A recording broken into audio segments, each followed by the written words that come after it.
ரூபாய் 700 கோடி கொள்ளை குற்றத்தை நிரூபித்தால் அரசியலிலிருந்து ஓய்வு பெறுவேன் என்று பிரதமர் மோடிக்கு கர்நாடக முதலமைச்சர் சித்தராமையா பதிலடி கொடுத்துள்ளார்.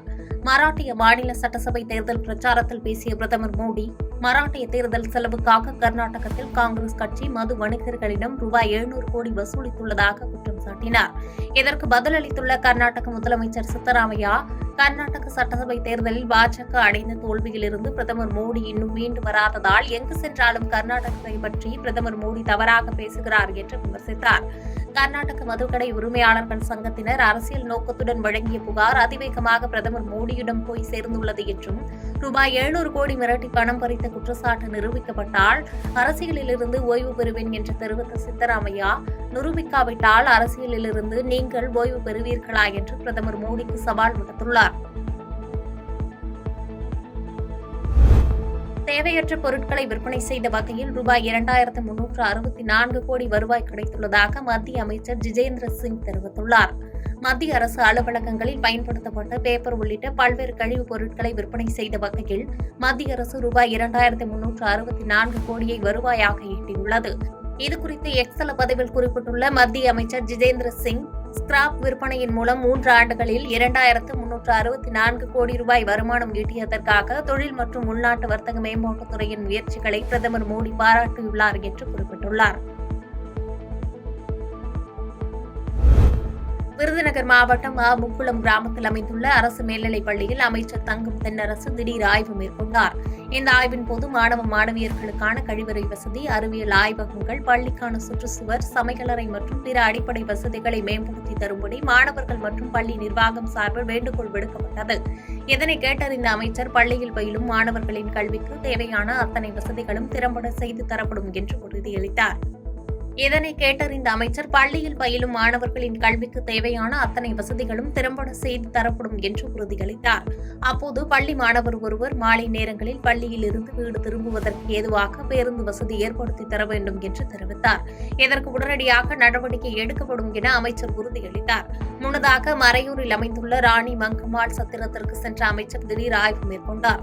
அமைச்சர் தங்கம் தென்னரசு ஆய்வு செய்த சில மணி நேரத்திலேயே சீரமைப்பு பணிகள் அங்கு தொடங்கியுள்ளது.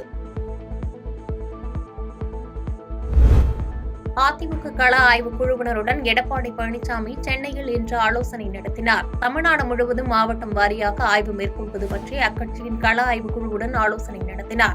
சென்னை ராயப்பேட்டையில் உள்ள கட்சி தலைமை அலுவலகத்தில் நடைபெற்ற ஆலோசனைக் கூட்டத்தில் கட்சியின் பல்வேறு நிலைகளில் உள்ள கட்டமைப்புகளின் பணிகளை மேம்படுத்துவது குறித்தான கருத்துக்களை பெற்றிடவும், புதுப்பிக்கப்பட்ட கட்சி உறுப்பினர் உரிமை சீட்டுகள் முழுமையாக கட்சி உறுப்பினர்கள் அனைவரிடம் சென்றடைந்ததா என்பதை மாவட்ட வாரியாக சென்று கள ஆய்வு செய்து அதன் விவரங்களை அறிக்கையாக டிசம்பர் 7ஆம் தேதிக்குள் அளிக்கவும் கள ஆய்வு குழுவுக்கு பழனிசாமி உத்தரவிட்டுள்ளார். இக்குழுவில் முன்னாள் அமைச்சர்களான கட்சியின் துணை பொதுச் செயலாளர் KP முனுசாமி, நத்தம் விஸ்வநாதன், திண்டுக்கல் சீனிவாசன், SP வேலுமணி ஆகியோர் இடம்பெற்றனர். மீனவர்கள் 23 பேர் கைதான விவகாரத்திற்கு முற்றுப்புள்ளி வைக்க வேண்டும் என்று அன்புமணி ராமதாஸ் தெரிவித்துள்ளார். ராமேஸ்வரம் மீனவர்கள் 23 பேரை இலங்கை கடற்படையினர் கைது செய்து சிறையில் அடைத்துள்ளனர். இந்த நிலையில் மீனவர்கள் 23 பேரையும் விடுதலை செய்ய மத்திய மாநில அரசுகள் நடவடிக்கை எடுக்க வேண்டும் என்று பாட்டாளி மக்கள் கட்சித் தலைவர் அன்புமணி வலியுறுத்தியுள்ளார்.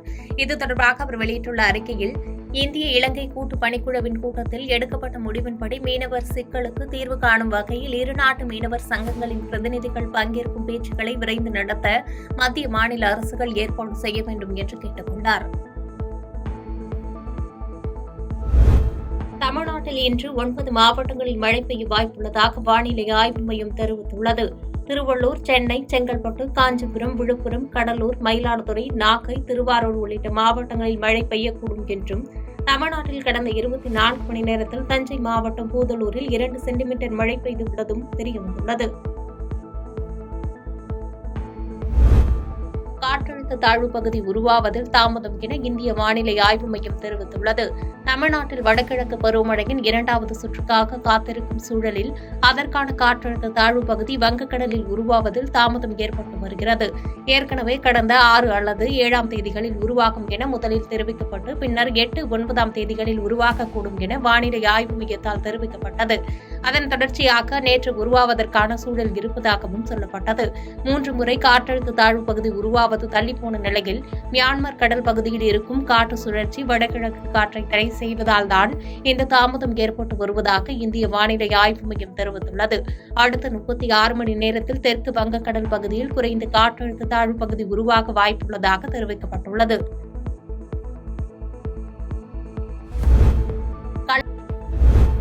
ஹைதராபாத்தில் கண்டெய்னர் லாரியில் ஏற்பட்ட தீ விபத்தில் லாரியில் கொண்டு செல்லப்பட்ட 8 கார்கள் தீக்கு இரையாகின. மகாராஷ்டிரா மாநிலம் மும்பையில் இருந்து தெலுங்கானாவின் ஹைதராபாத் நோக்கி புதிய கார்களை ஏற்றி சென்ற கண்டெய்னர் லாரி ஒன்று தேசிய நெடுஞ்சாலையில் சென்று கொண்டிருந்தபோது ஜகீராபாத் பகுதியில் திடீரென தீப்பிடித்து எரிந்தது.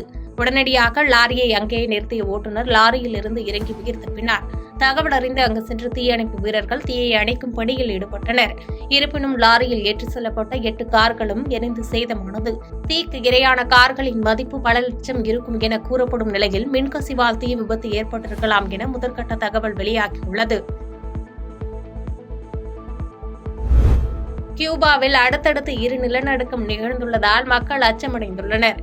கியூபாவின் கிழக்கு பகுதியில் 6.8 ரிக்டர் அளவில் கடுமையான நிலநடுக்கம் ஏற்பட்டதால் வீடுகள் குலுங்கின. இதனால் மக்கள் அச்சமடைந்து வீடுகளிலிருந்து சாலைகளுக்கு ஓடி வந்து தஞ்சமடைந்தனர். இந்த நிலநடுக்கத்தால் உயிர் சேதம் ஏதும் ஏற்பட்டதா என்பது குறித்து விசாரணை நடைபெற்று வரும் நிலையில் இதேபோன்று பார்டோலோ மாசாவின் கடற்கரை பகுதியில் தெற்கே 40 கிலோமீட்டர் தொலைவில் நிலநடுக்கம் ஏற்பட்டுள்ளது. இந்த நிலநடுக்கம் கியூபாவின் மிகப்பெரிய நகரான சாண்டியாகோ டி கியூபாவில் உணரப்பட்டுள்ளது. கியூபாவில் வெவ்வேறு பகுதிகளில் 2 நிலநடுக்கம் நிகழ்ந்துள்ளது அங்குள்ள மக்களிடையே அச்சத்தை ஏற்படுத்தியுள்ளது. செய்பவரை கண்டால் நாம் பயங்கொள்ளலாகாது பாப்பா, மோதி மிதித்து விடு பாப்பா, அவர் முகத்தில் உமிழ்ந்து விடு பாப்பா. அண்மை செய்திகளை உடனுக்குடன் தெரிந்து கொள்ள இணைந்திருங்கள் இயம்நாடு தொலைக்காட்சியுடன்.